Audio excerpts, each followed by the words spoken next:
Hello astronomers, welcome to another episode of Let's Photograph It, and in today's episode I'll be spending the Friday night out in my backyard with my telescope, and what I'm going to be imaging with my telescope is some planets and using this camera that I'm recording with right now to take shots of the moon at its last quarter phase as well.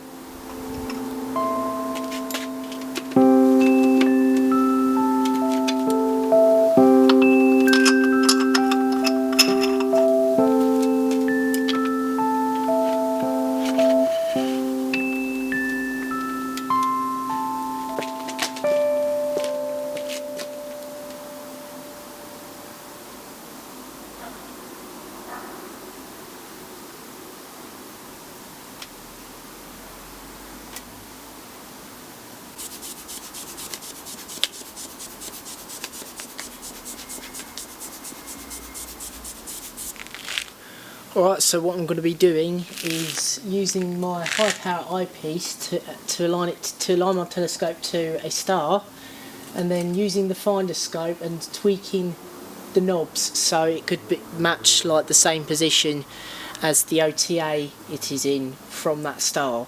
So then I'll be able to align my telescope to anything I want using that Finderscope. Right, so what I'm going to do now is use the auto 2-star alignment method so I could get the mount to track the sky properly.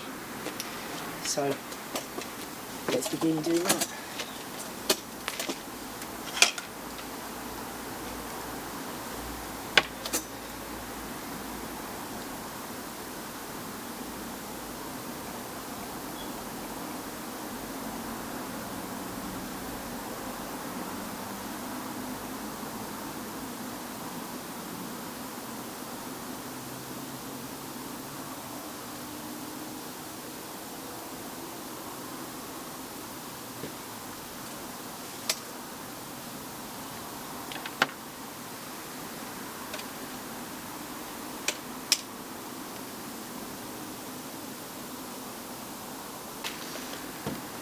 Alright, so what I do is make sure the star is nearest to the centre of the crosshairs, like the circular thing on this preview, and then I would align it to another star so I could get the alignment to be as accurate as possible.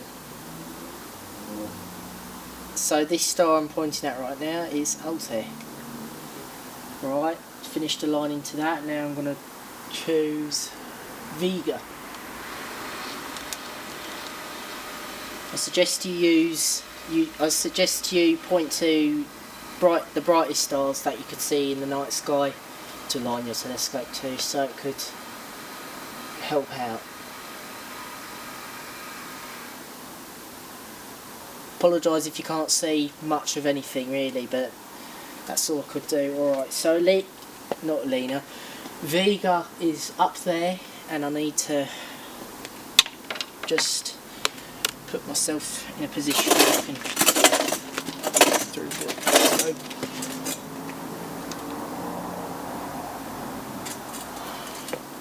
Also, I'm going to turn the brightness of this down so I don't have to.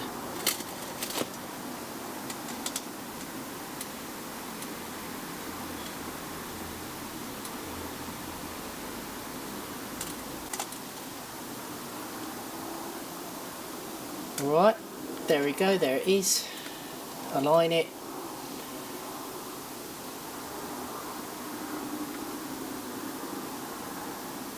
Just make sure it falls into the centre. And there we go.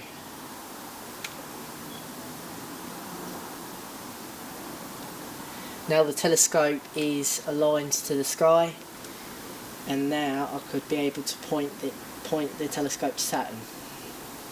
So that's going to be my first planetary target. So here it is slewing to the next planet,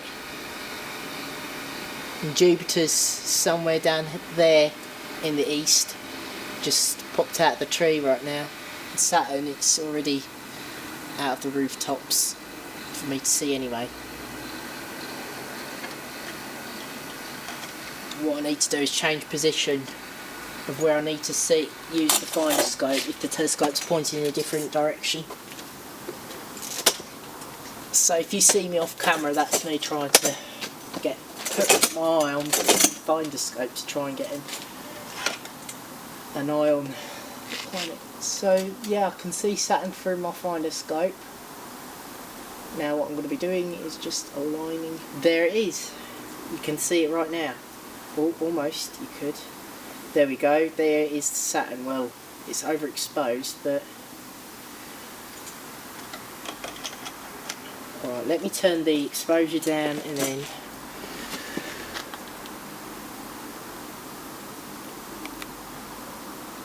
Alright, so that is Saturn on my screen, and what I'm going to do is just tweak the focusing and tweak the atmospheric dispersion corrector so it could all go to playing with the seeing and whatnot. And actually the seeing isn't that bad. The seeing is clear from it for this night, so hopefully I'll get good results when I finish taking these images.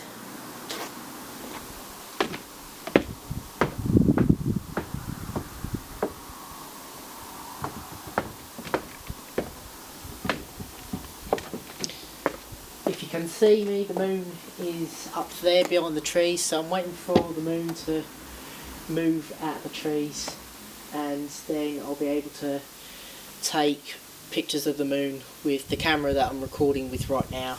So what I'm using is my EF75 to 300mm f4 to 5.6 lens. So that's the exact name of that lens. So I'll be using that at 300mm, taking shots of the moon at its last quarter phase. Well, it's actually not at its last quarter phase, it is at 40%, so it was at its last quarter phase last night, but I didn't get any chance to take it because the weather was bad. So not only we've got the moon, we've got Mars and Uranus as well. So there's the Pleiades on the top right where the moon is. So the Pleiades, Mars and the moon's making a triangle, and then from the right where Mars is, or whatever, there's Uranus. I think it could possibly make a shape of an N. So I'm waiting up until further time so I could be able to see the moon, and then I'll take shots of it. And over there I can spotted a satellite. Don't know where that was, what that is. Don't know if that's the International Space Station, but I doubt. It comes over like that, so I doubt it's the ISS.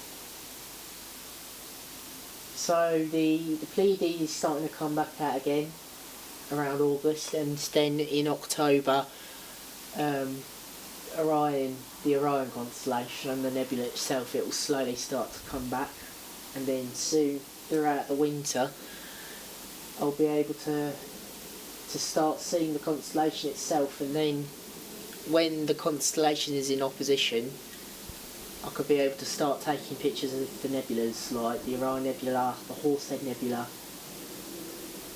It's a very beautiful thing to do when you're out in the garden, especially on a clear night. It's just beautiful. Right, so here is Jupiter. This is my first target actually, because Saturn, it ended up going behind my house, so I'm waiting for it to move out of my house so I could be able to see it through my telescope. So for now I am capturing Jupiter. And if you look closely, that's the Great Red Spot. So I'm doing this on auto run, and then I'll use 3 of the best exposures out of that and then derotate them using WINJUPOS to get the best sharp results of the planet. So regarding Jupiter, it is doing well, and I've gotten up to 4 exposures of it. So with Saturn, well, if you could see it, there it is, there's Saturn that little star you can see right now. It just popped, it just moved out of the chimney, and then now I could be able to see it through my telescope. Shortly after I finished capturing Jupiter. Right, if you see this little speck on the edge of Jupiter right there on the right, on the left, that's one of its moons popping out to say hello. So that just got me with surprise. Not only I'll be photographing Jupiter with its great red spot as well, I think I could make an animation out of its moon popping in and out, saying hello and then goodbye again, hello and goodbye again. Alright, so here I'll be showing you my camera settings on how I take pictures of the moon. So what I do is I would set the shutter speed to 1 in 1000, and then I'm going to set the f-stop to 8. Yeah, I'm going to set it to that, and then keep the ISO in 8. Then what I do, it just takes a faster shutter of the moon. It would appear noisy because of the ISO and the aperture, but that could just be fixed through stacking. But there's also this other tip that you can use to get better photos, even though it's a less faster shutter speed, is doing the Looney 11 rules. So do a shutter speed at 1 in 100, set the f-stop to 11, then the ISO to 100. And that's what people use to take photos of the moon, just like that. And also make sure, if you want to take multiple images... Oh, hold on, let me try and suss out. Yeah, this. So this thing is called drive mode. Make sure you've got this option called continuous shooting. If it's this, it's single shooting, it'll just take one. If it's this, then that symbol means that it could just do continuous shooting. So I also got a remote shutter release cable for that, where you could just, you press this, press and hold, and then you can just, it could just hold itself up like that, and then the camera just continuously keeps taking those over and over and over again over time, and then just take as much as you like. But just be aware, the more frames, the more to stack, and the more better the image will stand out. So that's what I'm aiming for, to take photos when I'm taking photos of the moon. Then also what I do as well is when I take pictures of the moon, I also record video of it as well. So this is the video right now. Hold on, oops, didn't mean to do that. Alright, where was I? Yes, so I'm going to go into my menu. So my settings are up to where I usually just record videos and stuff, like for my vlogs or whatnot, or for my progress. So just keep it at manual, and then the movie record size, probably do it at this much. But if you want to get more frames, I think you could get this. Oh no, actually, yeah, do this, because that's the highest quality you could get. And this is digital zoom 3:10, so keep it at that. And then when this is at 300mm in focal length, at that zoom, then you could get a close-up of the moon, just like that. So you're basically taking pictures of the moon the most simple way possible, really, with just a DSLR, a lens, and just some simple changes in the camera settings. So the moon is right out now, but it is where I'm standing on the deck of my garden, like on the way out. So I'm gonna have to wait from the patio for me to take pictures just like that, more clearly, of the moon, and then I could be able to use my camera to take pictures of the moon, and so on. Alright, so now I managed to get Saturn, and I just started recording the data of it. And now I have spotted Uranus.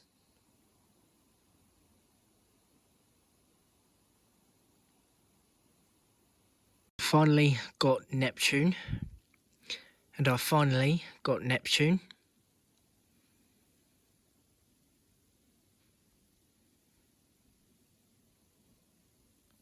And now I've got Mars.